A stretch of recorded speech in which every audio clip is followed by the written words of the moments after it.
नमस्कार, परभणी न्यूजमध्ये आपलं स्वागत करतो। मी दिलीप बनकर। पाहूया आजच्या ठळक घडामोडी। रिपब्लिकन पार्टी ऑफ इंडियाच्या वतीने परभणीत बैठक। परभणी शहरातील सावलिया शासकीय विश्रामगृहावर रिपब्लिकन पार्टी ऑफ इंडियाच्या वतीने राज्य संघटक DN दाभाडे यांच्या अध्यक्षतेखाली 1 नोव्हेंबर रोजी प्रमुख पदाधिकाऱ्यांची बैठक पार पडली। या बैठकीमध्ये जिल्हा परिषदेच्या अनुसूचित जातीच्या आरक्षित 7ही जागावर उमेदवार उभे करण्याचा निर्णय घेण्यात आला।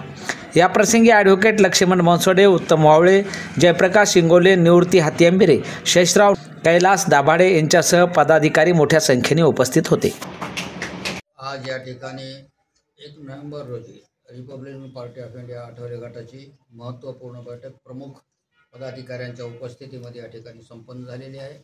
आणि ह्या बैठकीचा जो मुख्य उद्देश आहे, होऊ घातलेल्या जिल्हा परिषद, पंचायत समिती, नगरपालिका, महानगरपालिका या निवडणुकीच्या संदर्भात आहे।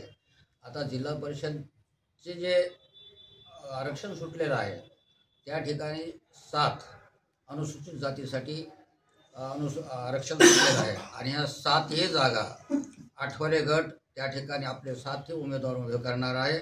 आणि ही जी लढाई आहे ती बाकीच्या लोकांना सुद्धा आठवले गटाची काय ताकद आहे हे आम्हाला जिल्ह्यात दाखवून द्यायचे असल्यामुळे आजची प्रमुख पदाधिकाऱ्याची बैठक या ठिकाणी झालेली आहे। आणि या नंतरच्या काळामध्ये आताच आमच्या काही पदाधिकाऱ्यांना सांगितल्याप्रमाणे आम्ही प्रत्येक तालुक्यामध्ये जाऊन रिपब्लिकन पार्टी ऑफ इंडियाच्या उमेदवाराला कशा पद्धतीने बळ देता येईल त्याची पाठीमागे राहण्यासाठी सर्व समाजाच्या लोकांना कसं आपल्यासोबत घेता येईल अशा भूमिका आमची जी आहे ती आम्ही पूर्ण जिल्ह्यामध्ये फिरून सर्व आमच्या पक्षाची ताकद दाखवून देऊन आमच्यासोबत बरेचसे काही अजून मित्रपक्ष येणार आहेत त्यांनासुद्धा आम्ही सोबत घेऊन, परंतु आम्हाला ही निवडणूक आमची जी ताकद आहे, आम्हाला जर कोणी विचारतं असं आता नसतं, आम्हाला कोणाचीही काही गरज नाही, परंतु रिपब्लिकन पार्टी ऑफ इंडिया बाबासाहेबांच्या विचाराचा पक्ष असल्यामुळे आम्हाला आमच्या पक्षाची ताकद या जिल्ह्यामध्ये दाखवून द्यायची आहे।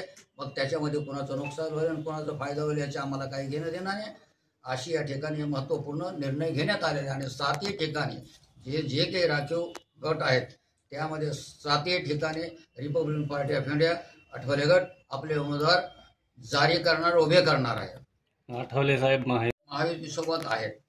आता इथं बरेच पक्ष, आता राष्ट्रवादीचे 2 गट झालेत, शिंदे गटाचे 2 गट झालेत, पण त्यांच्यात जर 4-4 गट होते तर आठवले साहेबांना आम्हाला स्थानिक पातळीवर त्यांचे असे आदेश आहेत की जर तुम्हाला सन्मानानं जर तुमचा मित्रपक्ष जर वागवत नसेल किंवा जागा सोडत नसेल तर तुम्ही स्वबळावर लढा, ही आठवले साहेबांचेच आदेश आहेत। आणि आम्ही कुणाच्या दारात जाऊन आम्हाला काय द्या असं म्हणणारे माणसं नाहीत। बाबासाहेबांना आम्हाला एकच शिकवलं, आम्हाला एक ताकद आमची दाखवायची, जर आम्हाला कोणी देत नसेल तर त्यांची हिसकावून घ्यायची ताकद सुद्धा रिपब्लिकन पार्टी ऑफ इंडियामध्ये असली पाहिजे, असं आमचं तत्व आहे।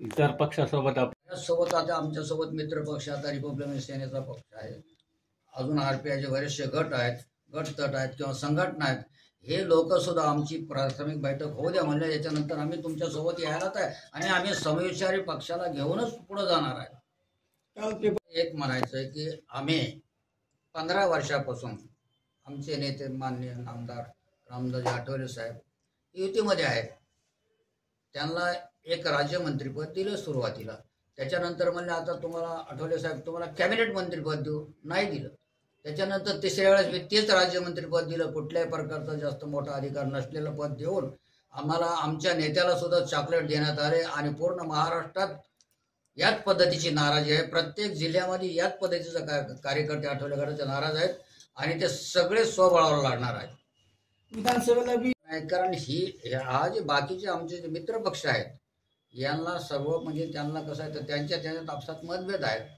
आणि त्यांना आर्थिक त्यांचं पाठबळ भरपूर असल्यामुळे त्यांना एक माज चढ आहे। सत्तेचा माज हा कसा उतरायचा हा जनतेतून आम्ही दाखवून देऊ, कारण सत्ता जी हस्तगत करतोय माणूस, कुठलाही माणूस तर जनतेच्या जोरावर करतोय, पैशाच्या जोरावर कधी सत्ता मिळत नसते। आणि सर्वश्रेष्ठ म्हणजे पैसाच आहे असं नाही, जोपर्यंत जनता त्याच्यासोबत जात नाही तोपर्यंत ते निवडून येऊ शकत नाहीत। म्हणून आम्हाला एक आता आमच्या समाजाला किंवा इतर समाजाला देखील सांगायचं आहे, बाबांनो तुम्ही कुठल्याही प्रकारच्या लालचीमध्ये जाऊन तुमचं मत जे बाबासाहेबांना तुम्हाला अनमोल मत दिलं आहे ते विकू नका. जर खऱ्या अर्थानं तुम्ही बाबासाहेबांचे अवलाद असाल तर तुम्ही ते मत विकणार नाही, अशी आमची भूमिका आम्ही मांडणारच आहोत. हालचाली सुरू नाही, परंतु आठवले साहेब निश्चितच या जिल्ह्यामध्ये येतील अशी आम्हाला म्हणजे अपेक्षा आहे.